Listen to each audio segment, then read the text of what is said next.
Yeah, officials here aren't willing to comment as that investigation continues, but it was the first jail in the state to reveal some serious deficiencies, potentially endangering inmates, staff, and their families. Lacey Bailey may have recovered from COVID-19, but she's still concerned. Still frustrated.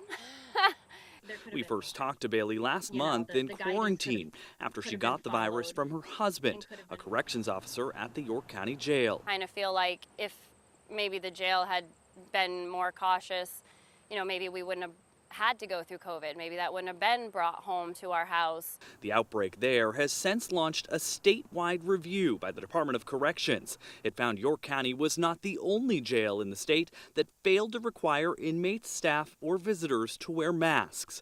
Out of 14 county jails across Maine, at least 4 did not require masks. And while many did, not all enforced it. And many more failed to properly screen employees. On top of that, only 9 jails required new inmates to quarantine or test negative for the virus. York County Jail was not included in that review. Some were taking those guidelines more seriously than others. Commissioner Randall Liberty says he and his team are meeting regularly with county leaders, but he admits his power is limited. It's a local decision. Each of the sheriffs has to decide what precautions they're going to employ and what their duty is to keep the facilities safe.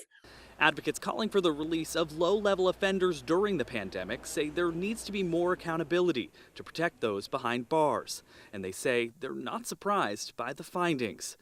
This is not something new. The Department of Corrections have already acknowledged that they had no real power when it comes to what the county jails decide they want to do. For Bailey, it really hits home, and she doesn't want any other family to go through what hers has. If they were taking more precautions, then much of this could have been avoided. Now, the Department of Corrections says all jails have since made the necessary changes. They're now conducting regular audits and plan to have a full review in the next couple of months. In Alfred, I'm Zach Blanchard, News Center, Maine.